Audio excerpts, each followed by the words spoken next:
So, folks, I've always believed in being honest and upfront with my audience, and a while back I had a patron ask me over on my Patreon if I had ever entertained any conspiracy theories. And the answer to that question is yes, I have. And if more people were honest about it, we all have at some point. We have all questioned official stories. We've all seen things that didn't look right to us or didn't quite add up. So yeah, in my lifetime, I absolutely have. Recently, I reread another book that I've read more than once. Reread it again. It's called Chaos by Tom O'Neill, and he completely debunks the original helter-skelter narrative of the Manson murders. The Manson story has always been one that I've been fascinated since I was 9 years old. Not to get sidetracked on that subject, but I do remember I was 9 years old. I was watching wrestling late at night on TBS, and they played Helter Skelter after wrestling went off because it was the 20-year anniversary of those murders. And I watched that movie. It scared the living crap out of me, but like a bad car wreck, I couldn't quit looking at it. And I kept diving into it and digging into it, and I read Helter Skelter when I was just a kid. And so years later, I've picked up every book on the subject, and when I read Tom O'Neill's book, he uncovered a lot of stuff that hadn't been seen before, and it was very interesting to me. And yeah, he kind of convinced me that Helter Skelter was probably all bullshit. But guess what? If I believe that the original Helter Skelter narrative was all bullshit, I ain't hurt nobody. And that's the argument that I make when it comes to these ridiculous conspiracies that MAGA buys into, especially the dangerous ones that RFK Jr. pumps out into the world. Those are ones that can actually hurt other people if you believe it and continue to push it around. And some of these conspiracy theories have gotten so wacky and so out there over the years.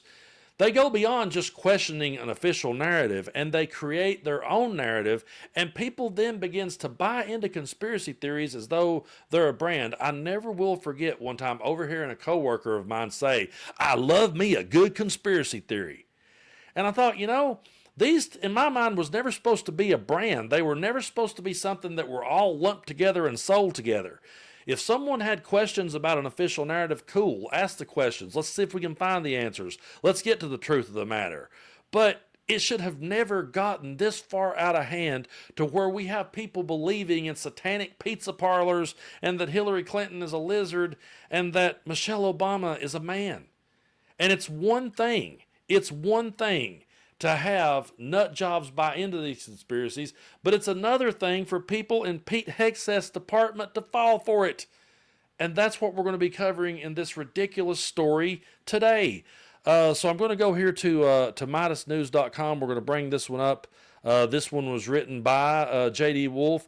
Pete Hegseth's DOD lackeys fall for the debunked Michelle Obama as a black man clip. The misinformation was amplified by pro-Trump White House, new media influencers, and others. So here we go. A misleading, out-of-context video clip of Michelle Obama is being circulated online, falsely claiming that she is referring to herself as a black man.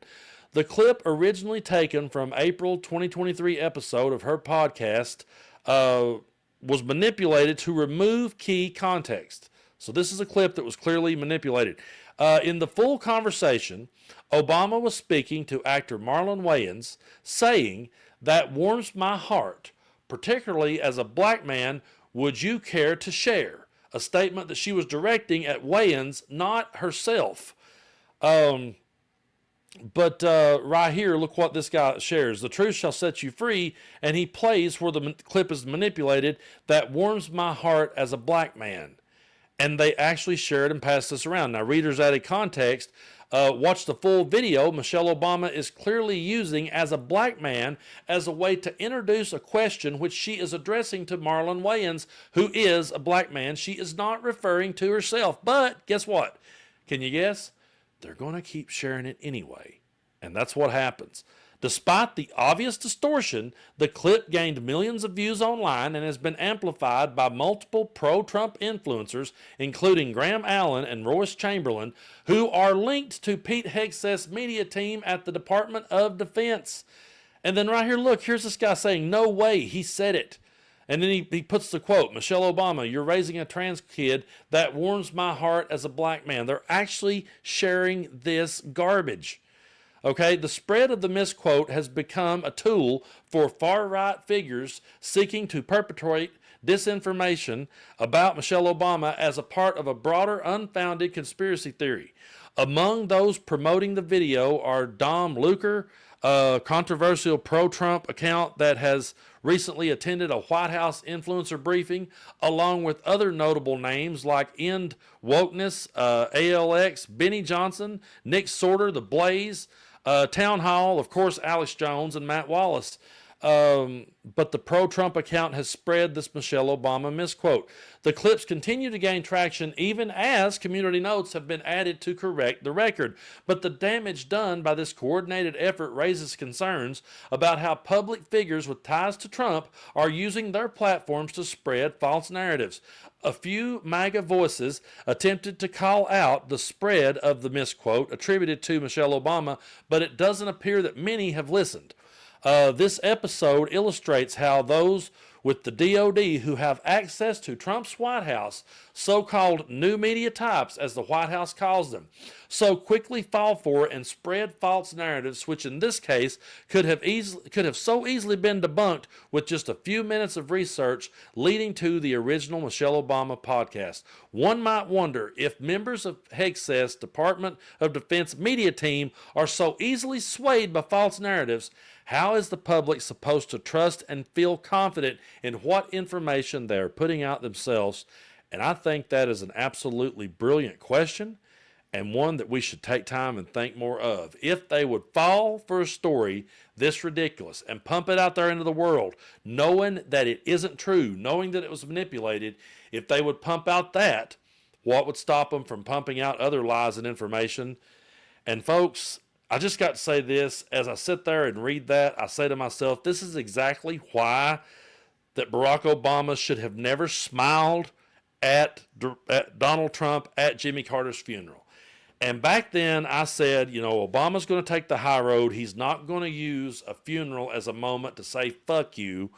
But that was a moment where he should have just said to him, leaned in and whispered, hey, I'm going to sit here beside you, but I got nothing to say to you.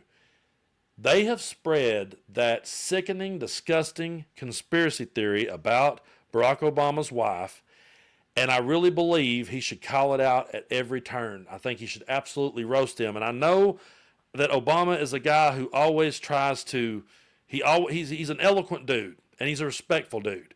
And he tries not to go low, and he tries not to get in the mud. But these people are sick, and they're twisted, and they deserve to be called out as such. And there's no way that I could sit there and let people spread something like that about my wife and then be chummy and shake hands and eat candy with them. And, there's just no way. And like that article said, that's a great question. If they would pump out a story like that, knowing it's manipulated, they don't care. They pump it out there anyway. And the whole reader's added context means nothing to MAGA. They think that in itself is a conspiracy. They believe that's fake news. They believe the people who adds context are just trying to silence them. Folks, when you fall down into a well of conspiracy theories and when you accept them as a brand, once you believe in one, you will believe in all. And circling back to the start of this video, when I said, yes, there's been times that I entertained one, I do remember having a conversation with a friend of mine who I respected years ago. This was probably 2012, maybe 13. And I was telling him about a conspiracy theory that I was reading, and he said to me, he said, Brandon, as a friend, I just want to point out to you that if you believe in one of these, eventually you will believe in them all.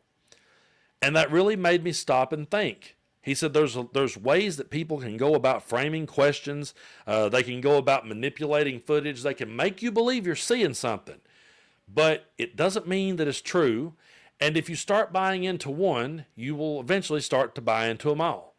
That made me very mindful of the things that I was reading and very mindful of the things that I was looking at. And I began to realize that I had been misled on certain things. But again, circling back to what I said, if I believe Tom O'Neill's book about Helter Skelter and I believe that Bugliosi got it wrong, I'm not hurting anyone if I believe that, or if I buy into that, or if I study that in my private time. But if I sit and pump stuff like that out into the world constantly, and it gets debunked, and I continue to pump it out, then look at the damage that I'm doing. People has to be responsible, and people has to take action, and they have to be responsible enough to say, I'm not going to pump bullshit out into the world. There's been times that I've got things wrong here on the channel. I removed the video, came back and made another video and said I got that one wrong. And I don't think there's nothing wrong with that. I think what is wrong is when you double down, and that's what they always do. And as sickening and as disgusting as this Michelle Obama conspiracy is, think about all the ones RFK's pumping out that's dangerous and misleading. And then think about the fact that people that closely to Pete Hegseth would put this misinformation out into the world, knowing it's manipulated. They'll pump it out anyway. What else would they pump out if they'd be willing to do that? How can you trust them defending us?